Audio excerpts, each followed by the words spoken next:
The realization came gradually to German military commanders through the autumn and winter of 1941, accumulating through situation reports, supply requisitions, casualty lists, and the simple mathematics of distance and resources. The Eastern Front, which stretched from the Baltic Sea to the Black Sea across hundreds of miles of Soviet territory, was too vast for the German forces committed to conquer it.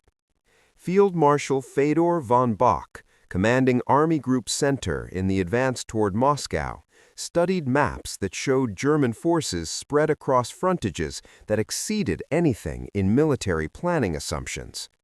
General Franz Halder, chief of the General Staff, reviewed force calculations that revealed gaps in German lines where no forces existed to defend or attack.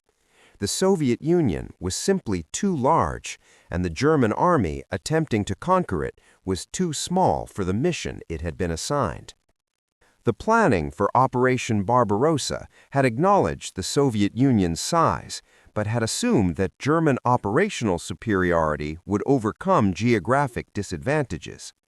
The plan called for rapid advances that would destroy Soviet forces in massive encirclements near the border, preventing Soviet armies from retreating into the vast interior. Once border armies were destroyed, German forces would advance to the Arkhangelsk-Astrakhan line, approximately 1,000 miles from the Soviet border, establishing a barrier beyond which remaining Soviet forces could not threaten German-controlled territory.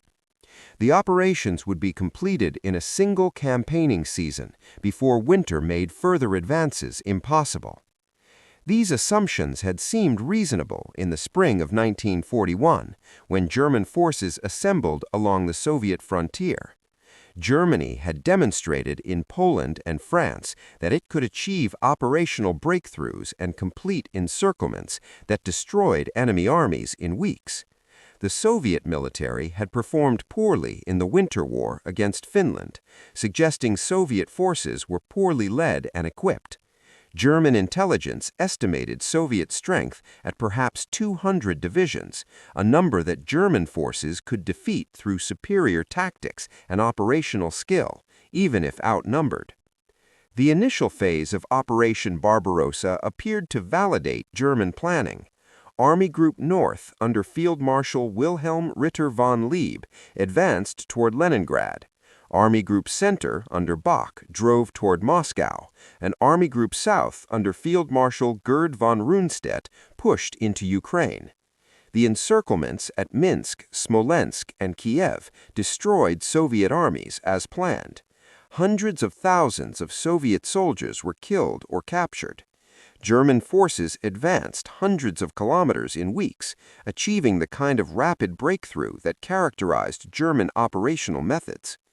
But even in these early victories, the vastness of the Eastern Front created problems that German planning had underestimated. The encircled Soviet armies, while destroyed as organized forces, required German units to guard prisoners and reduce pockets instead of continuing advances. The distances German forces traveled stretched supply lines beyond what logistics could sustain. The primitive road network in the Soviet Union turned to mud when rains came, immobilizing vehicles and forcing reliance on horse-drawn transport. Most critically, new Soviet armies kept appearing, mobilized from reserves that German intelligence had not known existed. The scale of the initial encirclements provided deceptive validation of German planning while obscuring the vastness problem. The Minsk pocket in late June 1941 trapped over 300,000 Soviet soldiers. The Smolensk encirclement in July captured another 300,000. The Kiev pocket in September was even larger, capturing over 600,000 Soviet troops. These were victories unprecedented in scale, exceeding anything achieved in Poland or France.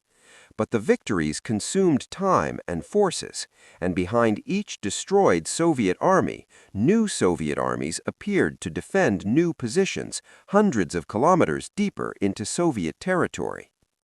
The distances involved defied the experience of German officers whose military education had focused on Central European campaigns. The advance from the German-Soviet border to Moscow was over 600 miles. From the border to Leningrad was approximately 500 miles. The front from the Baltic to the Black Sea stretched approximately 1,000 miles. For comparison, the German invasion of France had covered perhaps 250 miles from the German border to the Channel coast. The Eastern Front was an order of magnitude larger than anything German operational planning had contemplated. The consumption of time became as significant as the consumption of space. Each encirclement battle took weeks to complete, while German forces reduced pockets and processed prisoners. The advance that should have reached Moscow by August was delayed by the Smolensk encirclement in July and the Kiev operation in September. Hitler's decision to divert forces from Army Group Center to support the Kiev encirclement demonstrated the zero-sum nature of force allocation across the vast front. Strengthening one sector meant weakening others. The operational tempo that had succeeded in France could not be sustained across Soviet distances.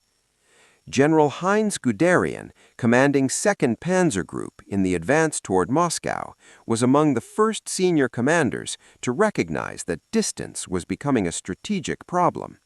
His tanks had advanced hundreds of kilometers from their starting positions, operating at the extreme limit of their logistical support. Each additional kilometer of advance required longer supply lines that became more vulnerable to partisan attack and more difficult to maintain. The fuel, ammunition, and spare parts necessary to keep panzer divisions operational were not reaching forward units in adequate quantities. Guderian's forces were achieving tactical successes while becoming operationally weaker with each advance. The vastness of the front meant that German forces could not maintain continuous lines between the three army groups, and within each army group, gaps existed where no German forces operated. These gaps were supposed to be acceptable because Soviet forces were being destroyed in the encirclements and could not exploit the gaps. But Soviet forces proved capable of infiltrating through gaps, attacking German supply lines, and forming new defensive lines behind German advances. The assumption that destroying border armies would leave the Soviet interior defenseless was proving false. The gaps in German lines represented not planning failures, but mathematical inevitability. A German infantry division at full strength numbered approximately 15,000 men. Military doctrine held that such a division could effectively defend perhaps 10 to 15 kilometers of front in normal circumstances. The Eastern Front in late 1941 stretched over 1,000 kilometers from Baltic to Black Sea. Defending that frontage with continuous lines would have required approximately 70 to 100 divisions just for static defense, leaving no forces for offensive operations or reserves. Germany had committed approximately 150 divisions to Barbarossa, but those divisions had to conduct offensive operations, reduce encircled pockets, guard supply lines, and garrison occupied territory in addition to defending front lines. The arithmetic of force distribution created impossible choices for German commanders at every level. Army Group commanders had to allocate divisions between offensive operations and defensive flanks, knowing that either mission was under-resourced. Army commanders had to stretch corps across frontages exceeding what doctrine considered sustainable. Corps commanders distributed divisions across sectors, knowing that local reserves were inadequate to contain breakthroughs. Division commanders spread regiments and battalions thinly, hoping that gaps would not be exploited before reserves could respond. The Soviet capacity to exploit gaps through infiltration tactics compounded the force-to-space problem. Soviet forces would identify weakly defended sectors, infiltrate through German lines, and attack from multiple directions simultaneously. German units would find themselves engaged from unexpected directions, with supply lines cut and communications disrupted. The defensive techniques that had worked in Poland and France, where continuous fronts were possible, proved inadequate for the Eastern Front's vastness, where gaps were inevitable and Soviet forces were skilled at exploiting them. Halder's situation briefings for Hitler through the summer and fall of 1941 included increasingly stark assessments of force-to-space ratios. The frontage that each German division was required to cover exceeded what military doctrine considered sustainable. Infantry divisions that should have defended perhaps 10 to 15 kilometers of front were responsible for 25 or 30 kilometers. Panzer divisions that should have been concentrated for breakthrough operations were dispersed across wide areas because no other forces existed to cover the terrain. The German army was being stretched thinner with each advance, and no reserves existed to reinforce threatened sectors. The Soviet capacity to mobilize new armies from the vast population of the Soviet Union exceeded German planning assumptions by orders of magnitude. German intelligence had estimated Soviet mobilization capacity at perhaps 300 divisions total. By the fall of 1941, the Red Army had fielded far more than that number, and new divisions continued appearing. The industrial capacity evacuated from Western Soviet Union to the Urals was beginning to produce weapons for these new armies. The geographic depth of the Soviet Union meant that even successful German advances could not reach the industrial and population centers necessary to prevent Soviet mobilization. Field Marshal von Lieb, commanding Army Group North, faced the vastness problem in attempting to capture Leningrad while simultaneously maintaining fronts extending to the Baltic Sea and protecting the flank toward Moscow. His forces were inadequate for all these missions simultaneously. The siege of Leningrad required forces that could have been used elsewhere. The length of front that Army Group North was responsible for meant that concentrating forces for any single objective left other sectors dangerously weak. Lieb's requests for reinforcements could not be met because no reserves existed. All German forces were committed to their own operational objectives. Bach's Army Group Center exemplified the vastness problem most dramatically. The Army Group was tasked with the main effort toward Moscow, the operation that German strategy assumed would be decisive, but the frontage from the Baltic to the Pripyat marshes that Army Group Center was responsible for exceeded 600 kilometers. The forces available to Bach had to both advance toward Moscow and maintain defensive flanks along this enormous frontage. Concentrating forces for the Moscow offensive meant accepting risk on the flanks. Defending the flanks adequately meant limiting forces available for the main effort. The operational problem had no good solution given available forces. Rundstedt's Army Group South faced similar problems across the vast Ukrainian plains. The distances in southern Russia exceeded those in the center and north. Soviet resistance was often fierce, and the encirclement battles in Ukraine consumed time and forces. The advance toward the Caucasus oil fields, a strategic objective essential to the German war economy, required forces that Rundstedt did not possess.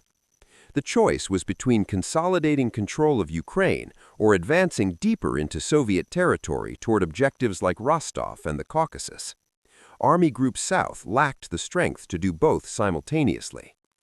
The approach of winter in late 1941 transformed the vastness of the Eastern Front from an operational problem into a crisis.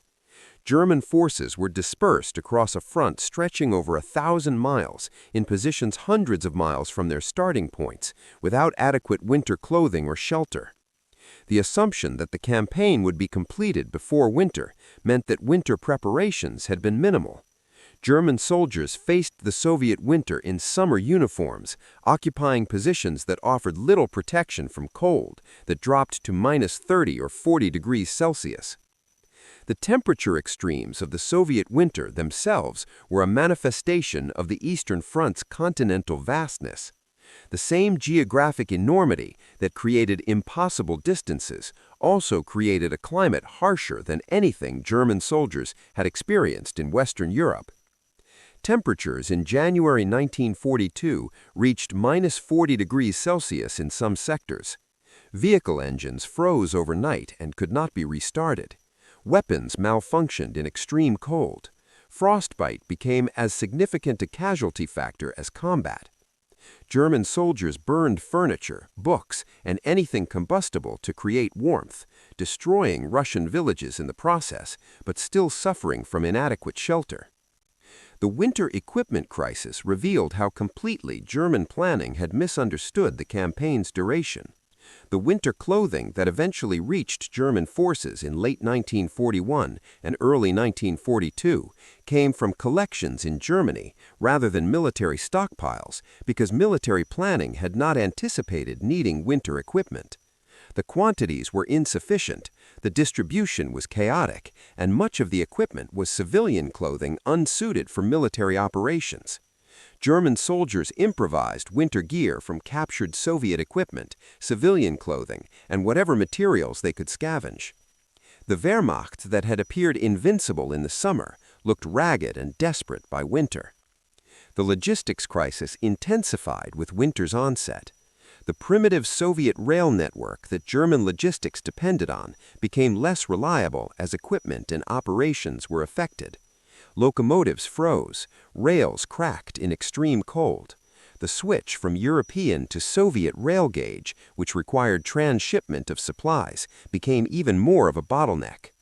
Truck transport, which should have supplemented rail delivery, was crippled by cold that immobilized vehicles and made primitive roads impossible. Supplies accumulated at railheads hundreds of miles from frontline units that desperately needed ammunition, fuel, and winter clothing. The Soviet counteroffensive in December 1941, launched by fresh armies transferred from the Far East, struck German forces that were weakened by the campaign, dispersed across vast frontages, and unprepared for winter warfare. General Georgy Zhukov's counteroffensive near Moscow pushed German forces back from the Soviet capital, inflicting casualties and demonstrating that the Red Army retained offensive capability despite the defeats of the summer and fall. The German forces that had advanced to within sight of Moscow were driven back, and the positions they retreated to were still hundreds of miles from Germany, still spread across frontages they could barely defend. The appearance of Soviet forces from the Far East demonstrated another dimension of Soviet strategic depth. Germany's Japanese ally had been expected to tie down Soviet forces in the Far East, but Soviet intelligence had determined that Japan would not attack the Soviet Union, allowing transfer of experienced divisions from the Far East to defend Moscow. These were fresh, well-equipped troops accustomed to cold weather, facing German forces that were exhausted, undersupplied, and freezing. The geographic vastness of the Soviet Union allowed it to shift forces across continental distances faster than German intelligence could detect. The retreat from Moscow was German forces' first experience of the difficulty of withdrawing across vast distances in winter. Units that pulled back from advanced positions found that rear areas offered little improvement in shelter or supply. The distances to defensive lines that might be easier to hold were tens or hundreds of kilometers, requiring retreats across frozen landscapes under Soviet pressure. Equipment that could not be moved was destroyed or abandoned. The careful withdrawal that professional military operations required was often impossible given the distances, weather, and Soviet attacks. The winter crisis of 1941 to 1942 forced German commanders to confront the implications of the Eastern Front's vastness explicitly. Field Marshal Walter von Brauchitsch, the Army Commander-in-Chief, advocated for major withdrawals to shorten defensive lines and create reserves. Guderian ordered withdrawals to more defensible positions without authorization. Colonel General Erich Hopner attempted to save his panzer army through retreat. These professional soldiers understood that defending the extended positions reached in the summer offensive was impossible with available forces through the winter. The proposed withdrawals varied in scale, but shared recognition that German forces occupied more territory than they could defend. Some officers advocated falling back to the positions occupied before the final Moscow offensive, shortening lines by perhaps 100 to 150 kilometers. Others proposed more radical withdrawals to river lines or other natural barriers that would reduce frontages substantially. The most pessimistic assessment suggested withdrawing hundreds of kilometers to positions that could be defended with available forces. All proposals acknowledged that German forces were overstretched across frontages they could not hold. The calculations behind withdrawal proposals revealed the mathematical reality of the vastness problem. Each kilometer of front line required certain numbers of troops to defend. Creating an operational reserve required reducing frontages to release forces from defensive missions. The arithmetic was simple but unavoidable. German forces on the Eastern Front in winter 1941 to 1942 were insufficient to both defend the positions they occupied and maintain reserves for counterattacks. Withdrawal to shorter lines was the only way to solve the force-to-space imbalance. The denial of permission to withdraw forced German forces to defend positions that professional military judgment deemed indefensible. The distance problem that withdrawal might have partially solved instead persisted and worsened. German forces remained spread across vast frontages, vulnerable to Soviet attacks at any point, lacking reserves to respond to breakthroughs. The casualties sustained defending these positions consumed the force that might have conducted orderly withdrawal to more sustainable defensive lines. Hitler's response to the crisis was to forbid retreats, insist on holding every position, and dismiss generals who advocated withdrawal. Brauchitsch was replaced as army commander-in-chief by Hitler himself. Guderian was relieved of command. Hoepner was dismissed and stripped of his rank and pension. The message was clear. Territory gained would not be surrendered regardless of military logic. But the order to hold positions did not change the fundamental mathematics that German forces were too few to defend the frontages they occupied. The holding orders resulted in German forces spending the winter of 1941 to 1942 defending exposed positions across a front that stretched over 1,000 miles. Supply lines extended hundreds of miles back through territory where Soviet partisans operated. The forces defending these positions suffered from cold, inadequate food and shelter, and persistent Soviet attacks. The casualty rates through the winter approached those of offensive operations without achieving any territorial gains. The German army was being consumed by the vastness of the territory it attempted to hold.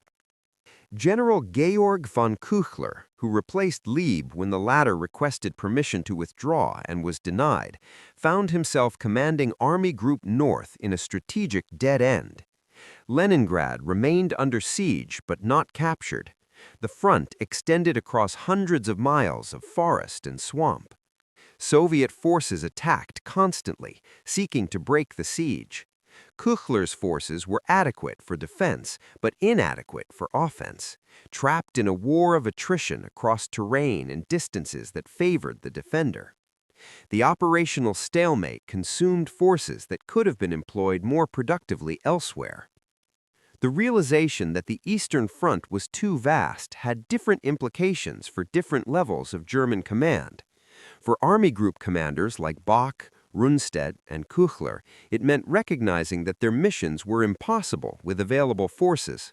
For divisional and corps commanders like Guderian and Hoepner, it meant understanding that even tactical successes could not overcome the strategic inadequacy of force-to-space ratios. For Halder and the General Staff, it meant acknowledging that the operational planning that had succeeded in Poland and France was inadequate for the different scale of operations in the Soviet Union. The 1942 campaign planning revealed that German strategic leadership had not fully absorbed the lessons about the Eastern Front's vastness. Hitler's directive for Case Blue, the 1942 summer offensive, called for advances toward the Caucasus oil fields and Stalingrad on the Volga River. The operation would stretch German forces even further across the southern Soviet Union, creating frontages that would have to be defended by Romanian, Italian, and Hungarian Allied forces because German forces were insufficient. The plan essentially ignored the lessons of 1941 about the impossibility of sustaining offensives across such distances. Field Marshal Wilhelm List, commanding Army Group A in the advance toward the Caucasus, found his forces dispersed across the vast Caucasus region, unable to concentrate enough strength to capture the oil fields that were the operation's objective. The distances involved meant that forces advancing toward different objectives lost contact with each other. Supply lines stretched over mountain roads that could barely support military traffic. List's request for additional forces went unanswered because no additional forces existed. The operation achieved deep penetrations into the Caucasus, but failed to capture the oil fields and left German forces dangerously extended. General Friedrich Paulus, commanding 6th Army in the advance toward Stalingrad, experienced the vastness problem in a different form. His army reached Stalingrad and became locked in urban combat that consumed his forces, while the flanks, extending hundreds of miles north and south along the Don and Volga rivers, were defended by Allied armies that lacked the equipment and motivation to stop Soviet offensives. When Soviet forces attacked these flanks in November 1942, the encirclement of 6th Army was facilitated by the vast distances and the impossibility of defending them with available forces. The Stalingrad disaster crystallized the implications of the Eastern Front's vastness. 6th Army was encircled because the flanks protecting it could not be defended adequately across the distances involved. Relief efforts failed because German mobile reserves were inadequate to the distances they had to cover. The airlift intended to supply the encircled army failed because the distances exceeded Luftwaffe transport capacity. The vastness of the Eastern Front had created a situation where an entire German army could be surrounded and destroyed with no realistic possibility of rescue. Field Marshal Erich von Manstein, commanding the forces attempting to relieve Stalingrad, understood that the operational problem was fundamentally one of space and forces. His relief operation, even if successful in reaching 6th Army, could not maintain a corridor across the vast distances separating 6th Army from German lines. The forces necessary to maintain such a corridor did not exist. Manstein's request that Paulus break out toward the relief force was the recognition that defending extended positions was impossible, but Hitler's order that Stalingrad be held prevented the breakout. The vastness of the Eastern Front was not just a matter of distance, but also of the depth it provided for Soviet strategic operations. Soviet forces could retreat hundreds of miles and still have territory and resources to continue fighting. Soviet industrial facilities could be evacuated beyond German reach. Soviet population centers existed far from the front where mobilization could continue. The geographic depth meant that even successful German operations could not achieve the kind of decisive victory that had ended campaigns in Poland and France. General Walter Model, increasingly employed in crisis situations where German lines were broken or threatened, developed defensive techniques adapted to the vastness problem.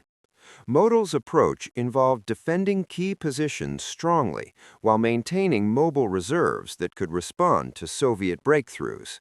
But even Model's tactical skill could not overcome the fundamental problem that German forces were insufficient for the frontages they defended. His successes were tactical and temporary, stabilizing situations without solving the strategic impossibility of defending the entire Eastern Front. The 1943 Battle of Kursk represented Germany's last attempt at major offensive operations in the East, and its planning revealed continued failure to grasp the implications of vastness.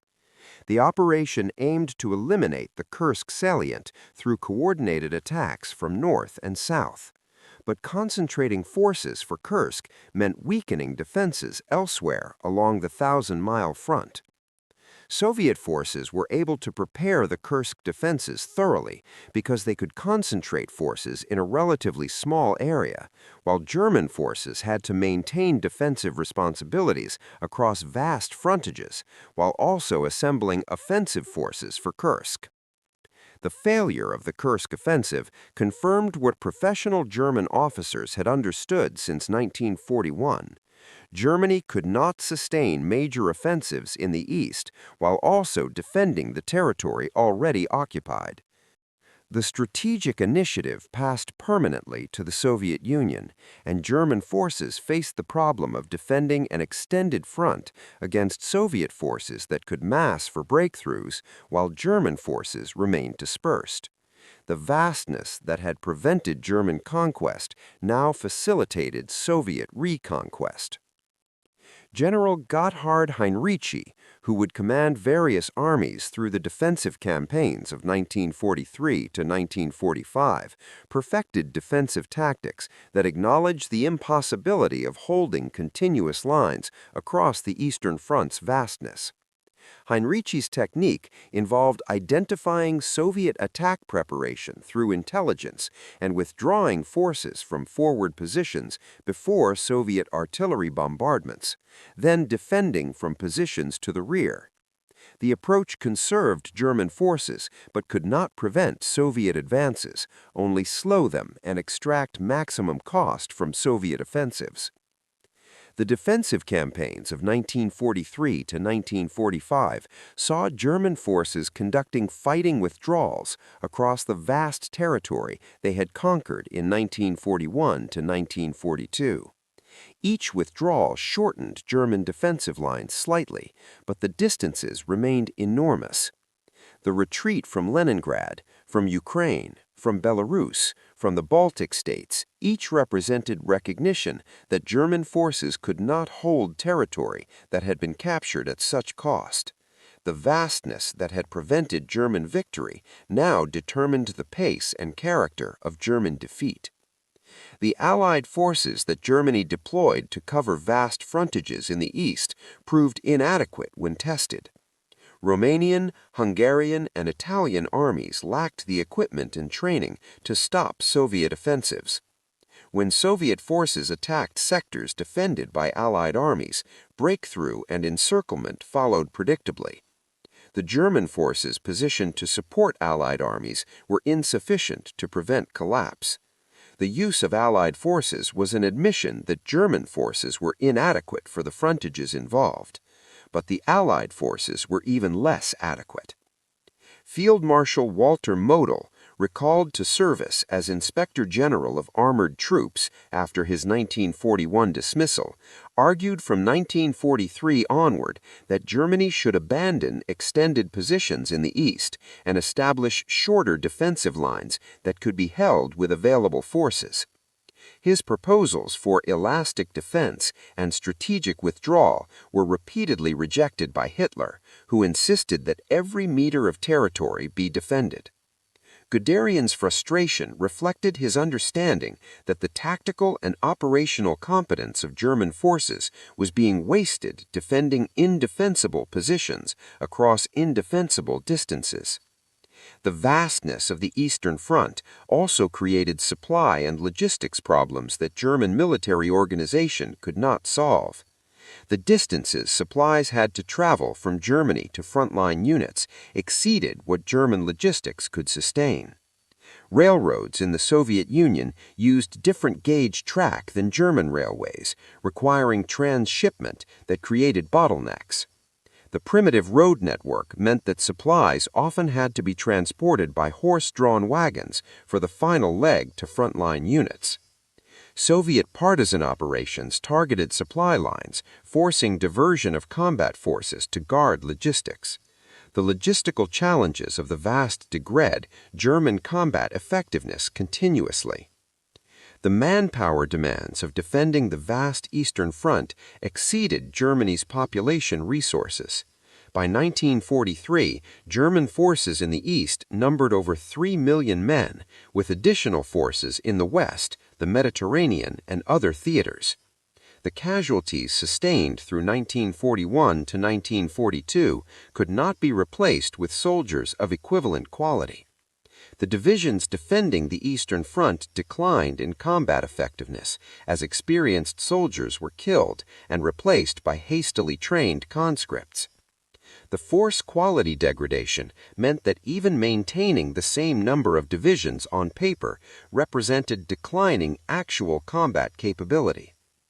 Field Marshal Walter Model's suicide in April 1945, after the encirclement of Army Group B in the Ruhr, represented the personal toll on German commanders of attempting impossible missions. Model had spent years conducting defensive operations against overwhelming odds across vast frontages, achieving tactical successes that could not prevent strategic defeat. His death represented acknowledgment that the operational problems German commanders had faced since 1941, inadequate forces for excessive missions across impossible distances, had finally produced total defeat. The final Soviet offensive of the war from the Vistula to Berlin in 1945 demonstrated the ultimate implications of the Eastern Front. Soviet forces advanced hundreds of kilometers in weeks, overwhelming German defenses that were thinly spread and inadequately resourced. The distances that had prevented German conquest in 1941 facilitated Soviet advance in 1945. German forces could not concentrate enough strength anywhere to stop Soviet breakthroughs because they remained responsible for defending extended frontages with forces depleted by years of attrition. When German generals learned the Eastern Front was too vast, they learned a truth that determined everything that followed. The operational brilliance that had won campaigns in Poland and France could not overcome the fundamental mismatch between the size of the theater and the size of the force Germany could deploy. The geographic enormity of the Soviet Union, combined with Soviet population and industrial resources, created a strategic equation that German military capability could not solve.